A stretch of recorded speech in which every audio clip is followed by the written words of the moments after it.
आज हम चर्चा करेंगे गांधी जी के सत्याग्रह संबंधी विचारों की। देखिए, गांधी जी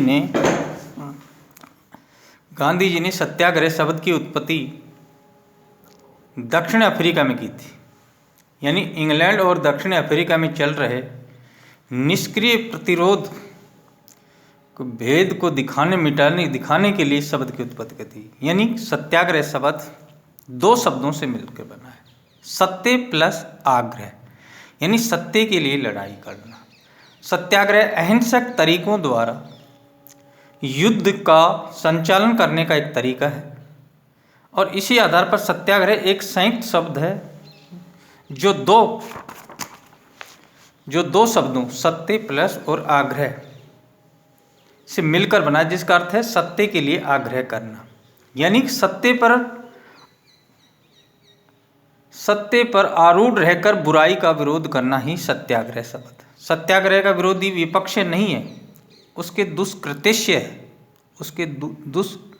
से है। यानी कि हमें अंग्रेज सरकार के विरुद्ध में एक तरह से एक स्वाधीनता की लड़ाई लड़नी, और इस आधार पर सत्याग्रह आत्मानुभूति और संयोग की एक कला है। ये व्यक्ति के विरोधी के हृदय में एक भावनाएं जागृत करती है और उस पर एक दबाव बनाती है। सत्याग्रह कभी प्रतिपक्ष को कष्ट नहीं देता, वह स्वयं कष्ट सहन करता है। सत्याग्रह का बल दुख उठाने से है, यानी दूसरों को कष्ट पहुंचाने में सत्य की उल्लंघना होती है। संदेह, शंका और अविश्वास और कोष दूर है। धांधली, अधीरता, वाचलता और समीप नहीं पड़ते। सत्याग्रह सत्य प्राप्ति के लिए एक तरह से प्रतिपक्ष के हृदय को परिवर्तन करने का एक साधन है। अब सारांश रूप में हम लोग देखेंगे कि सत्याग्रह क्या है।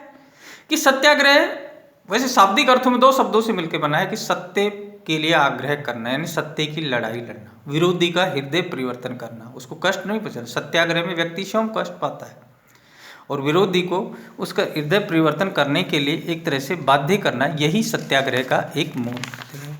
और गांधी जी ने स्वतंत्रता की लड़ाई सत्याग्रह के आधार पर की। गांधी जी कहते हैं कि सत्याग्रह की क्षमता सत्याग्रहों की संख्या पर नहीं बल्कि उनके गुणों पर निर्भर करती है।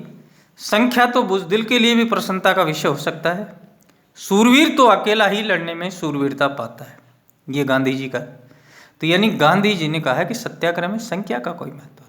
अगर हम लोग अडिग हैं अपने किसी मांग के लिए, और देखिए उस समय गांधी जी का सत्याग्रह का विशेष रूप से जो संबंध था वो अंग्रेज संविधान, हमारे देश की स्वाधीनता की लड़ाई के लिए था और अंग्रेजों को यहाँ से एक तरह से अंग्रेज साम्राज्य का खात्मा करना था। गांधी जी के सत्याग्रह में निम्न गुण, यानी कि एक गुण उसमें होते थे। गांधी जी के सत्याग्रह में निम्न गुणों पर गांधी जी बल देते थे, जैसे ईश्वर श्रद्धा, सत्य और अहिंसा पर अटल विश्वास, चरित्र निर्माण, निर्वसनी, शुद्ध ध्येय और हिंसा का त्याग। यानी गांधी जी के शब्दों में यह था कि यदि उत्साह है परंतु धैर्य नहीं तो सफलता नहीं मिलने पर धैर्य खो बैठने की संख्या बना। उत्साह होना चाहिए, और यदि धैर्य भी है परंतु सहिष्णुता नहीं है तो अधिक कष्ट मिलने पर भी संभावना होती है। तो सत्याग्रह जहाँ श्रेष्ठ, सरल, निष्कपट, निस्वार्थ, आस्था प्रधान, प्रेम प्रधान जीवन बिताने की अनुशासनात्मक श्रृंखला है। और गांधी जी ने सत्याग्रह को कई नामों से पुकारा, जैसे गुरी कुंजी, अक्षीर इलाज, संजीवनी बूटी, यंत्र आदि, इनके अनेक शब्द बताए गांधी जी ने। देखिए सत्याग्रह, अब हम चर्चा करेंगे बस सत्याग्रह और निष्क्रिय प्रतिरोध। सत्याग्रह और निष्क्रिय प्रतिरोध दोनों आक्रमण का सामना करने, विवादों को सुलझाने और अत्याचारों से दूर करने का सामाजिक और राजनीतिक परिवर्तन लाने के तरीके हैं, परंतु इनमें भी अंतर है। निष्क्रिय प्रतिरोध निर्बलों का स्तर है, जबकि सत्याग्रह वीरों का स्तर है। निष्क्रिय प्रतिरोध अहिंसा का सारा नीति के रूप में लेता है और सत्याग्रह अहिंसा का पालन धर्म के रूप में करता है। निष्क्रिय प्रतिरोध प्रत्येक स्थिति में सत्य की पूर्ण आचरण की आवश्यकता को नहीं मानता, जबकि सत्याग्रह के लिए सत्य के अतिरिक्त बाकी सब निराधार है। निष्क्रिय प्रतिरोध साधनों की शुद्धता पर बल नहीं देता, जबकि सत्याग्रह साधनों की पवित्रता पर बल देता है। निष्क्रिय प्रतिरोध आवश्यक नहीं कि ईश्वर श्रद्धा पर विश्वास करे, जबकि सत्याग्रह हमेशा ईश्वर श्रद्धा पर विश्वास करता है। निष्क्रिय प्रतिरोध एक राजनीतिक अस्त्र है जिसका प्रयोग इच्छा पूर्ति के लिए किया जा सकता है, जबकि सत्याग्रह एक नैतिक अस्त्र है जिसका आध्यात्मिक शक्ति के द्वारा प्रदर्शन होता है। तो ये भी, इनमें भी एक अंतर है। अब सत्याग्रह की जो स्वरूप हैं, सत्याग्रह को किन आधारों पर, इसमें सबसे पहला है असहयोग। देखिए असहयोग, अब असहयोग में हड़ताल हो सकती है, सामाजिक बहिष्कार हो सकते हैं, यानी सहयोग नहीं करना।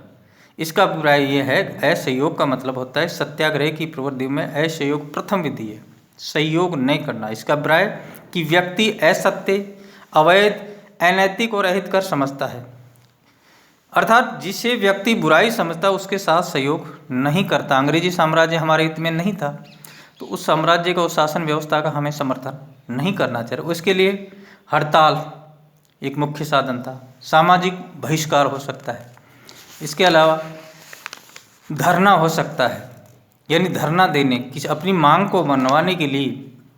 धरने में कोई ज़बरदस्ती प्रयोग नहीं होता है, ज़बरदस्ती का, यानी कि उसमें मुख्य रूप से सज्जनता और मौन प्रयास द्वारा प्रशासनिक सुधारों में एक हृदय परिवर्तन करना, ये धरने का मुख्य उद्देश्य है। हड़ताल का मतलब ये नहीं कि आप कोई हिंसक परिवर्तनों का सहारा ले, नहीं।